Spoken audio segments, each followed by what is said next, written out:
welcome back to my channel, or for those of you who are watching for the first time, welcome to my channel.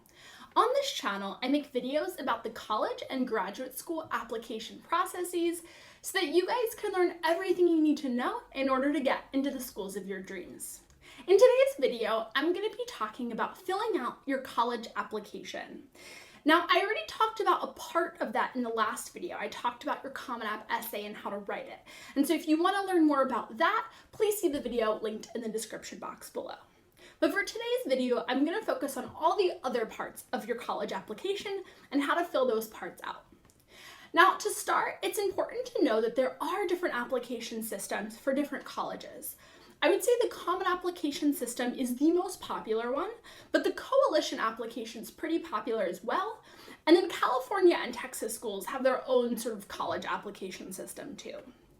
I'm going to be talking specifically about the Common App in this video, but anything I say about the Common App is pretty applicable to those other application systems as well.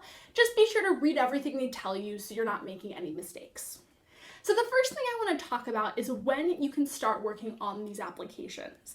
And the Common App opens August 1st of your application year. And I strongly encourage you guys to fill that out in August as much as you possibly can. Once senior fall starts, you're going to be super busy, whether you're playing sports or finalizing college essays or taking lots of AP classes.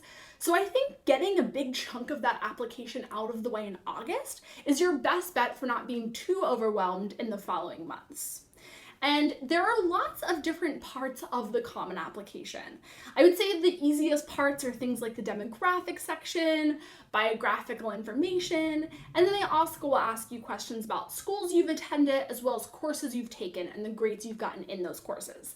That stuff kind of takes a while to fill out, but it's pretty rote information. You're just copying from other stuff you already have. And then as I talked about in the last video, they require that you write a long essay, which is definitely a really challenging part of the application. And again, something you can learn more about in the video linked down in the description box below. And then the final kind of challenging part of the Common Application is the activity section. And that's what I want to dedicate the rest of this video to. Kind of explaining to you guys what the activity section is, and then helping you guys find ways to tackle that activity section so you can shine as applicants. So on the Common Application system, there are 10 different activity slots.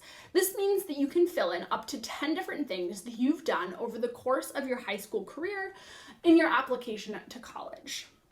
For each of those 10 activities, they give you this drop-down menu of 30 different activity categories. So things like student council or a sport or volunteer work or an internship. And so you select your 10 activities and then you sort of categorize them based on those 30 activity categories. I would say the most common question I get is, what if I have too many activities, or what if I don't have enough activities? And I'll address both of those now.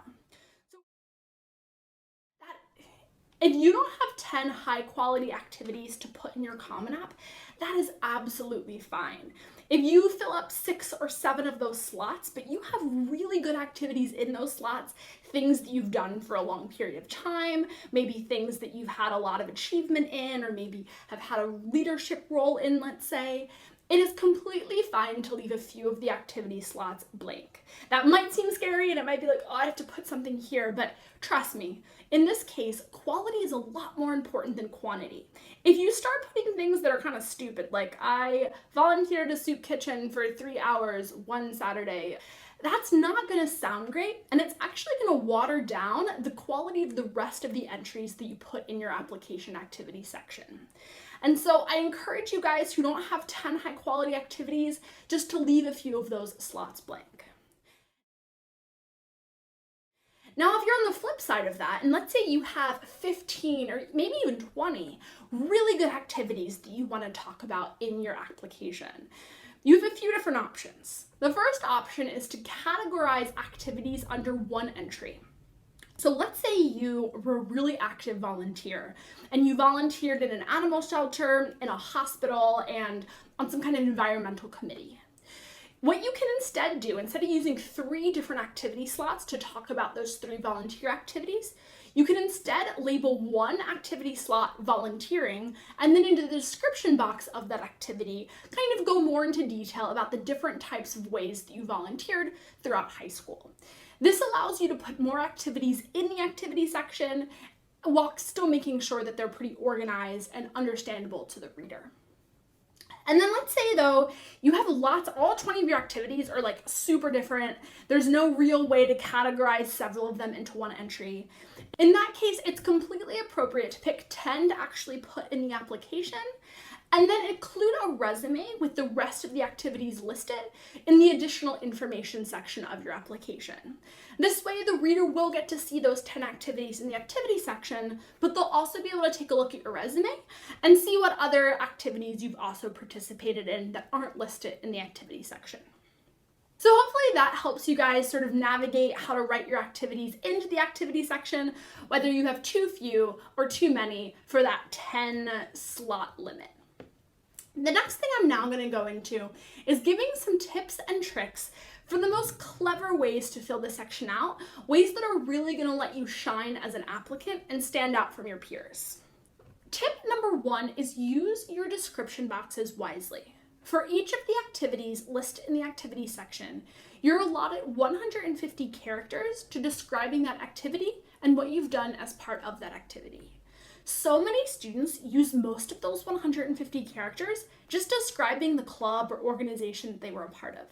And that is a terrible waste of space. Instead of going on and on about when your environmental club was founded and how many people are in the club and blah, blah, instead use most of those 150 characters to highlight the impact you've had as part of that club, the achievements you've made, maybe the leadership positions you've held. Use that space to really shine and show off what you've done as part of that organization, rather than just showing off the organization itself. My second tip is organize your activities in a list of most to least important. The reader is going to pay much more attention to activity 1 than activity 10. So make sure that you're putting the most impressive stuff first, the things you've done the longest, and the things that are most important to you and are the best reflection of who you are as an applicant. So don't make number 1 the thing you did for 2 hours one weekend. Instead, make number 1 the thing that you've poured your heart and soul into throughout your high school career. Because at the end of the day, listing the most important and impressive stuff first is going to be your best way to show off and shine in the activity section. Tip number 3 is use active verbs whenever possible. Instead of speaking in a passive tense, try to use active verbs like I led, I organized, I planned. By using active verbs, the reader is going to read that and say, wow, this person really did a lot. It's going to exude confidence, and it's really going to highlight the impact you've had as part of the activity that you're talking about. My next tip is use abbreviations and shortened sentences whenever possible. Now, you only have 150 characters for each of these different activities, and so you don't want to spend most of those 150 characters making sure that your sentence sounds like something your English teacher would approve of. Instead, abbreviate words, shorten sentences, use semicolons. Do anything you need to so that you can fit in as much as you possibly can about things you've done as part of that activity, things you've accomplished, things you've led, etc. My next tip is use correct tenses when talking about different activities. Let's say you're writing about being on a volleyball team and you were on that team in 9th and 10th grade. If you're now in 12th grade, you don't want to be talking about that activity in present tense because it's no longer happening. Make sure you're using past tense verbs for activities that you've completed and that you're using present tense verbs for activities that are ongoing and that you're still a part of.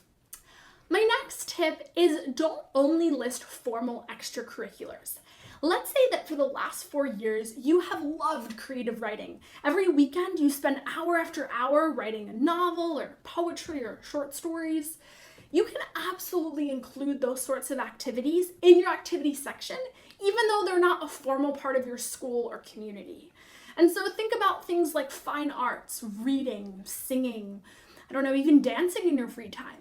Basically, feel free to include anything that you're really committed to, things you're really passionate about, and that you spend a lot of time doing, even if they're not formally recognized activities through your school or community. My next tip is brag, brag, brag. A lot of students feel like they need to be really humble in this activity section, and they need to really downplay some of the things they've done over the course of their high school career. And this is not a place for humility. While you shouldn't be cocky and arrogant in this activity section, you should really feel confident to talk about all of your achievements and accomplishments. Don't hesitate to really shine and show all the things you've done. Hey, you've put in maybe 4 years of work to doing some of these things. This is really your time to get credit for doing all of that.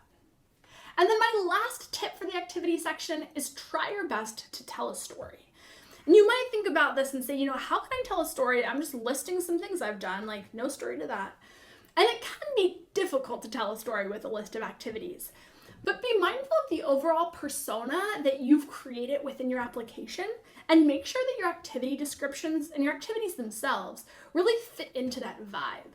Let's say you're really interested in social justice and fairness and law.